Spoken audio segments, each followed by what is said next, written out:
Hello friends, आज हम बात करने वाले हैं what is chelate, its importance in biology as well as how the stability of the chelate gets increased or decreased. This is important question for the competitive exam point of view. So now starting with the what is chelate. So when polydentate ligand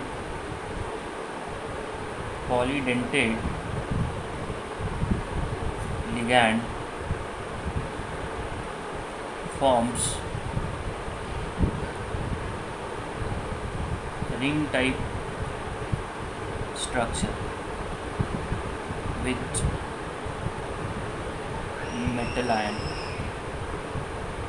Okay, so when the polydentate ligand forms a ring type structure with the metal ion, such type of ring structure is called as chelate. Chelates. So ligand should be polydentate.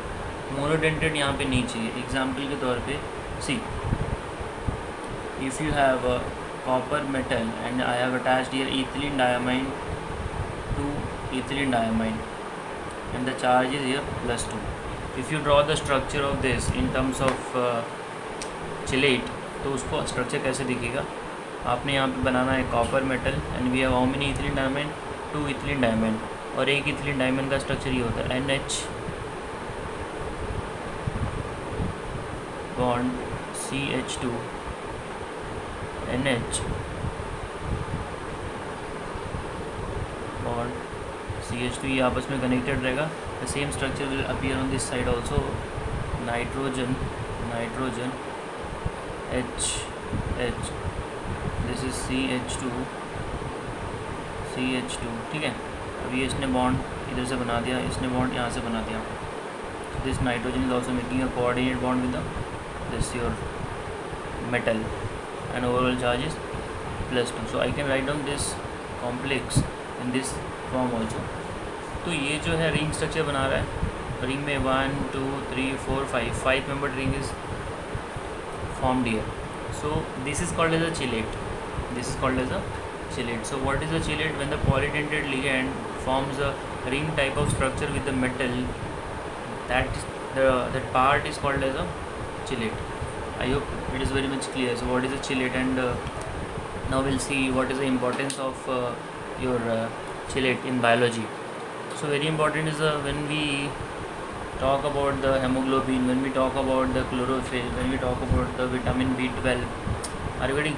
Apart from that, when we have a poisoning of metal, so how we do the removal of the metal which is getting dissolved or which is getting mixed with the body के अंदर अगर चला गया तो उसको कैसे हम लोग निकालते हैं.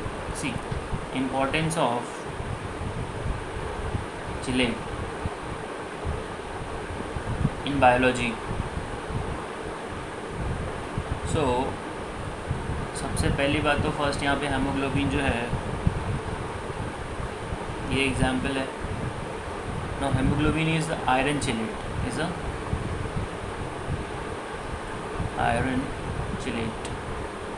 जस्ट ये MCQ के पॉइंट ऑफ व्यू याद रखना. हेमोग्लोबिन में जो मेटल होता है वो Fe होता है.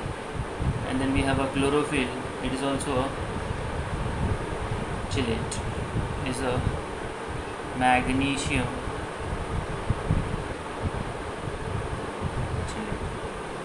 मतलब ये एक प्रकार का कॉम्प्लेक्स कंपाउंड है. तो कॉम्प्लेक्स कंपाउंड मतलब ऐसा है कि उसमें मोनोडेंटेट भी आ सकता है, पॉलीडेंटेट भी आ सकता है. अगर पॉलीडेंटेट आएगा तो वो चिलेट बनाएगा, और वो चिलेट बनाने के प्रोसेस को हम लोग चिलेशन बोल देते हैं. अरे Gooding. So haemoglobin is a complex compound. So chelate अपने आप में बाय डिफ़ॉल्ट कॉम्प्लेक्स कंपाउंड बन जाता है. Third I can say that vitamin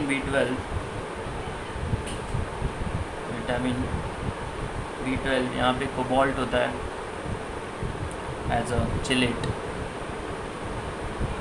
Everybody. So now very important thing is the metal poisoning. आपने सुना होगा मेटल पॉइजनिंग ड्यू टू क्या होता है, लाइक Pb है, लेड है, मर्क्यूरी है. So when it goes inside the body it forms a complex, मतलब वही मेटल चिलेट ही बना लेता है। तो मेटल चिलेट बनने की वजह से क्या होता है, जैसे कि मर्क्यूरी चला गया तो ऑक्सीजन जो है हेमोग्लोबिन के साथ जाता है, सो उसकी कैपेसिटी कम हो जाती है। Are you getting? So suffocation and then दुनिया भर का प्रॉब्लम होने लगता है। So how we can remove this metal poisoning अगर हो गया है, so it can be removed with chelating agent like EDTA so now EDTA जो होता है ये आपका हेक्साडेंटेड है, ये हम लोगों ने प्रीवियस क्लास में देखा था। और EDTA जो है ना ये 5 मेंबर्ड रिंग बनाता है। क्या बनाता है? 5 membered ring. It forms a 5 membered ring. ये इंपॉर्टेंट है, याद रखो इसको। अच्छा, अभी यहाँ पे क्या हो रहा है, लेकिन जब आप EDTA यूज़ करोगे तो इसका प्रॉब्लम ये है कि ये कैल्शियम के साथ में भी कॉम्प्लेक्स बना के कैल्शियम को भी बाहर निकाल देगा। Are you getting? So EDTA alone नहीं यूज़ करेंगे, will use something called as a calcium EDTA as a antidote. Antidote मतलब एक प्रकार का मेडिसिन ही होता है। वो कैल्शियम वाले को रिमूव नहीं करेगा, बाकी जो भी मेटल होगा उसके साथ में कॉम्प्लेक्स बना के वो थ्रू यूरिन पास आउट हो जाएगा। As a antidote is used. So these are the few application of your chelates when we talk about in biology. इसका क्या क्या यूजेस है, तो आई गेस बहुत ही इसके एग्जाम्पल जो है अपने डेली लाइफ में दिखते हैं काफ़ी सारे। आई होप यहाँ तक क्लियर है। What is chelate? Chelate is a polydentate ligand which form a ring type of structure with a metal and its importance in the biology. I have given you the 4 examples and its application also एक मैंने बता दिया है उसको कहाँ पे use करते हैं for removing the your poisons like metals की वजह से जो होता है। अच्छा, अब बात करेंगे हम लोग next, that is factors affecting the stability of chelates. So we have 3 factors which can affect the stability. So factors affecting stability of chelates. Factors affecting stability of chelates. Okay, the first factor is the ring size. Ring size of chelate should be 5 membered ring. Should be 5 membered ring. Should be 5 membered ring. Are you getting? So the ring size of chelate should be 5 membered ring without double bond. Without DB मतलब double bond. अगर double bond आएगा तो problem हो जाती है, because of वहाँ पे strain आ जाएगा। मतलब अगर आपके पास 6 मेंबर्ड रिंग है, 7 मेंबर्ड रिंग है, तो इसके रिस्पेक्ट में 5 मेंबर्ड वाले की स्टेबिलिटी ज़्यादा होती है, ठीक है, क्योंकि ये सब में कोई दूसरा फैक्टर आ जाता है स्ट्रेन का। अच्छा, अभी नेक्स्ट बात करेंगे second, greater is the number of chelate ring. मतलब जितना चिलेट रिंग किसी कॉम्प्लेक्स में बनेगा उसकी स्टेबिलिटी ज़्यादा होती है and more is the number of electron donating site. ठीक है, अब एक जो लिगेंड है उसके अंदर नंबर ऑफ इलेक्ट्रॉन डोनेशन का साइट अगर ज़्यादा रहेगा तो वो भी आपको ज़्यादा स्टेबिलिटी वाला कॉम्प्लेक्स बना के देगा। एग्जांपल के तौर पे I can say that if I have a nickel complex and I am putting here water, I have taken 4 molecule and the ethylene diamine, overall charge is +2। यहाँ पे मैंने एक ही लिया है and if I compare here nickel H2O2 and this is a dien. बात समझ में आ रही है? तो जब मैंने डाइन ले लिया यहाँ पे, so this is going to give you, ये आपका रहेगा 3। तो यहाँ पे कैसा 2 रिंग बनेगा और यहाँ पे एक ही रिंग बनेगा। बात समझ में आ रही है? तो ये 2 रिंग बनने की वजह से क्या हो जाएगा, the stability of this complex, even you can have this, 2 भी रखिएगा तो कुछ प्रॉब्लम नहीं है। इसका मैं आपको स्ट्रक्चर अभी दिखा दूँगा। So this is going to be more stable because it forms a two ring, and it is having a less stability because it forms only one ring. So just now I have given you the two factors which are able to stabilize the chelates. Chelates are the nothing but a complex. Now moving the last one, see how does the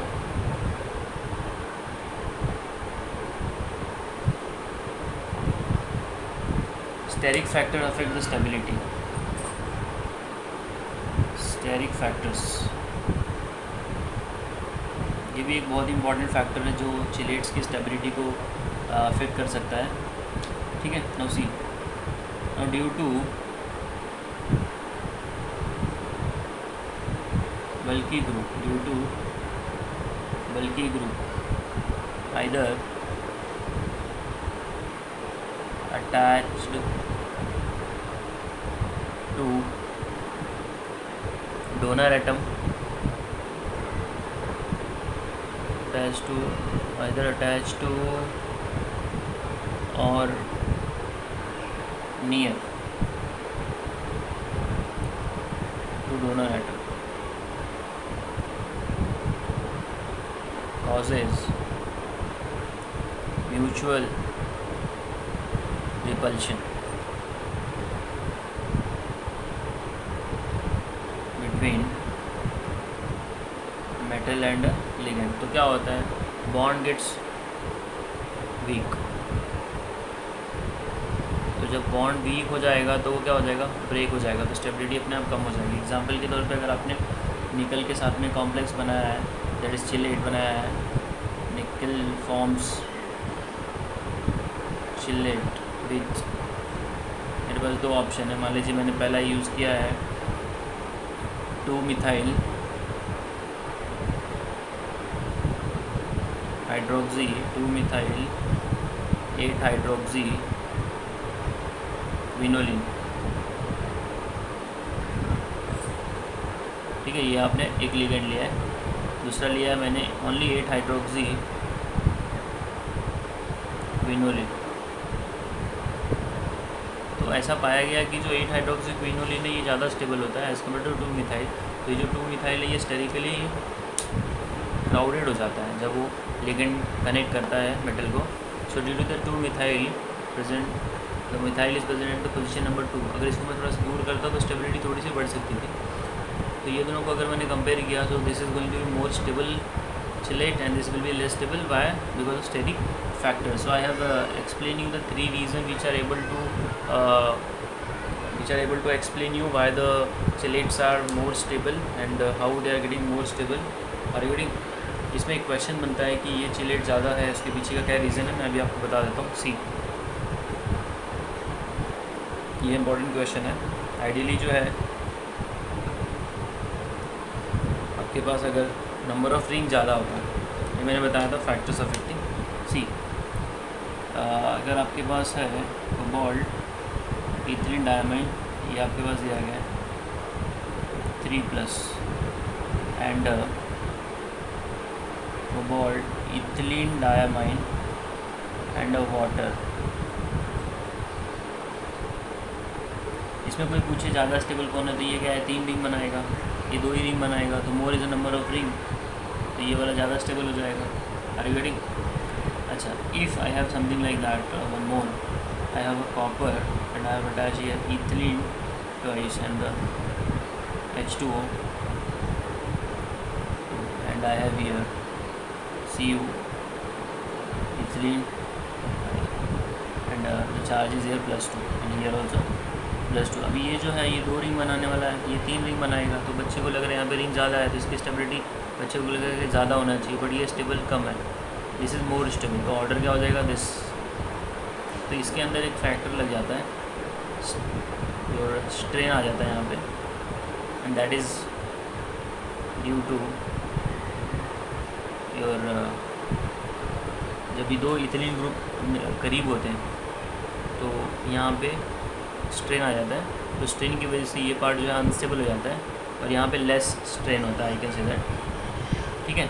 and there is a more strain, is a more strain. If I draw the structure of this 2 complex, you can see here if I have a copper here, so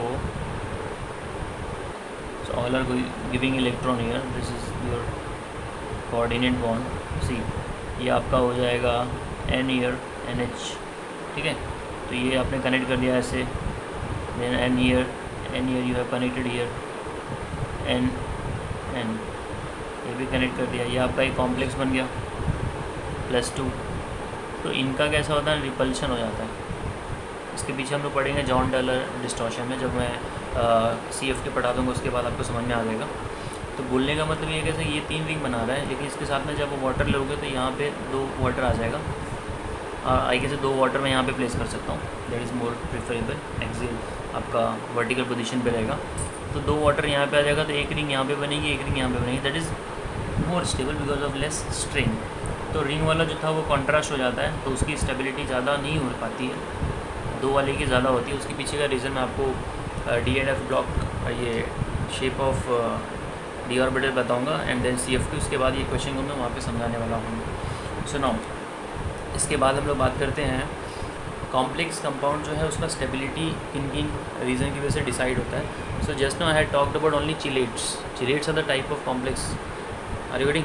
तो अब इसके अलावा भी बहुत सारी चीज़ें हैं जो कॉम्प्लेक्स कंपाउंड को स्टेबलाइज करते हैं या फैक्टर्स को डिसाइड करते हैं। सो ऑलमोस्ट वहाँ पे भी कुछ मैंने यहाँ पे 3 फैक्टर बता दिया, तो 3 फैक्टर उसके अंदर इंक्लूडेड है आगे वाले में, ठीक है। तो उसको ज़रा देख लेते हैं एक बार फिर से। What are the factors which can increase the stability of complex compound. So the factors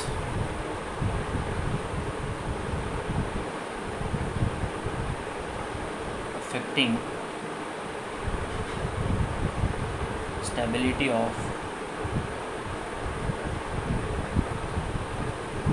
complex compound,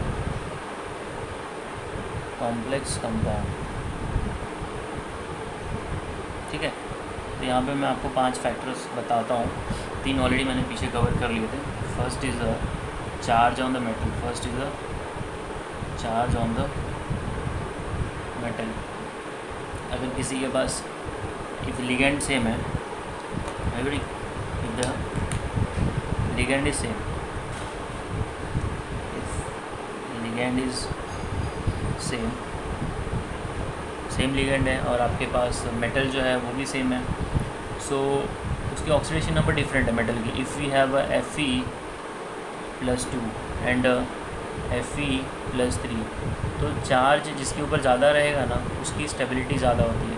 तो Fe3 वाला जो कॉम्प्लेक्स है that is more stable because of this is having a more space for the accommodation of an electron, ठीक है। तो यहाँ पे this complex will give you the more stability, are you getting.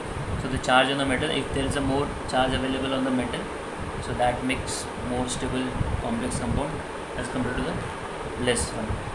Second, size of central metal ion.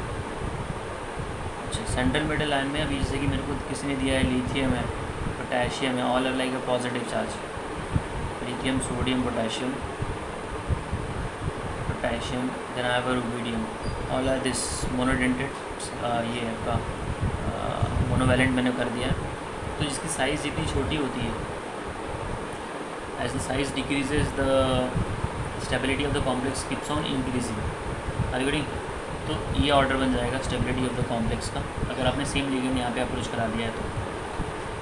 If I have EDTA, मान लो EDTA ने complex बना लिया from lanthanum to lutetium, like they are +3. So what is going to happen as you go from lanthanum to lutetium, तो यहाँ पे क्या होगा, atomic size जो तुम्हारी क्या होती है, कम होते चली जाती है। तो लैंथेनम वाला जो कॉम्प्लेक्स रहेगा और ल्यूटेशियम वाला रहेगा, दोनों में डिफरेंस है। सो द ल्यूटेशियम वाले का कॉम्प्लेक्स जो बनेगा वो ज़्यादा स्टेबल होगा बिकॉज लैंथेनम से ल्यूटेशियम जो है कॉन्ट्रैक्शन होता है और साइज़ छोटी चली जाती है, they are +3. So this will be more stable and this will be less stable. So I explained 2 point charge on the metal, there should be more charge and the size of the metal size जो है ना वो कम होनी चाहिए। बात समझ में आ रही है। After that we have a nature of ligand and basicity of ligand, ठीक है। So basicity of ligand मैं बता देता हूँ। If more is the basicity of ligand.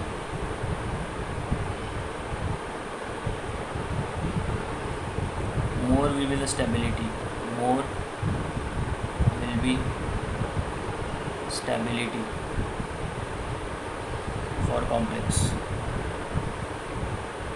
Basicity का मतलब कि वो कितना इजीली इलेक्ट्रॉन डोनेट करेगा, बात समझ में आ रही है?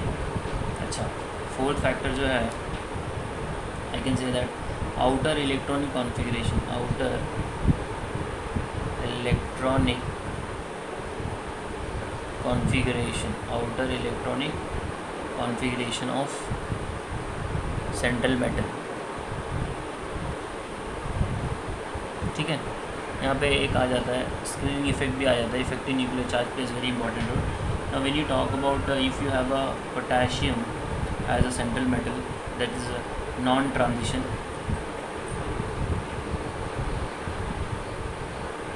ठीक है, एंड यहाँ पे आपका ट्रांजिशन एलिमेंट है, सपोज कॉपर +1 ले लिया।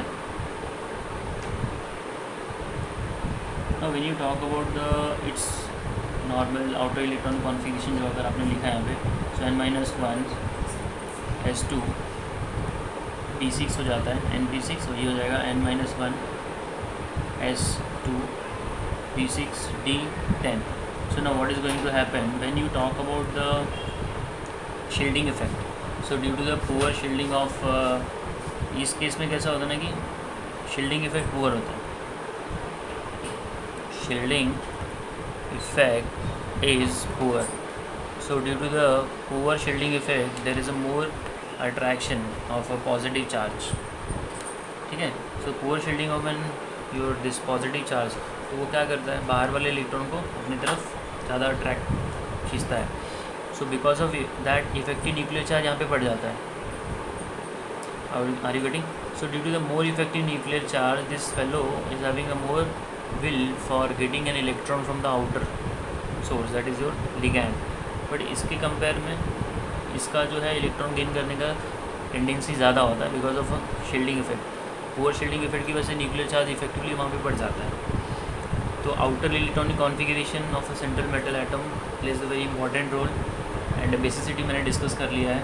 अब नेचर ऑफ लिगैंड की भी बात कर लेते हैं। नेचर ऑफ लिगैंड जो है ना, अगर आपके पास हैलाइड्स है तो उसमें दोनों का रोल होता है, नेचर ऑफ लिगैंड का भी रोल होता है और आपका किस मेटल के साथ में वो कनेक्टेड है, both plays very important role. See the fifth point is the nature of the ligand, nature of the ligand atom. Are you ready? For most metals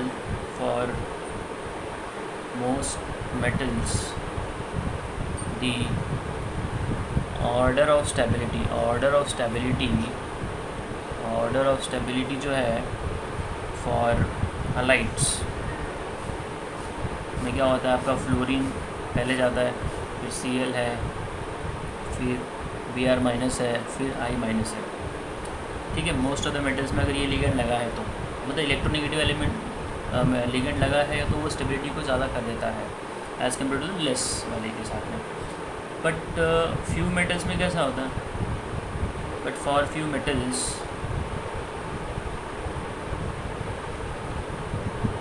stability order जो है वो रिवर्स हो जाता है, stability order is reverse due to back donation of electron. ये back bonding या back donation क्या होता है वो अभी हम लोग सीखने वाले हैं। तो अगर आपने प्लैटिनम ले लिया है, if you have taken copper, if you have taken Ag, तो इनके साथ में अगर आपने ये लगा दिया तो इसका ऑर्डर जो है ना वो उल्टा हो जाएगा।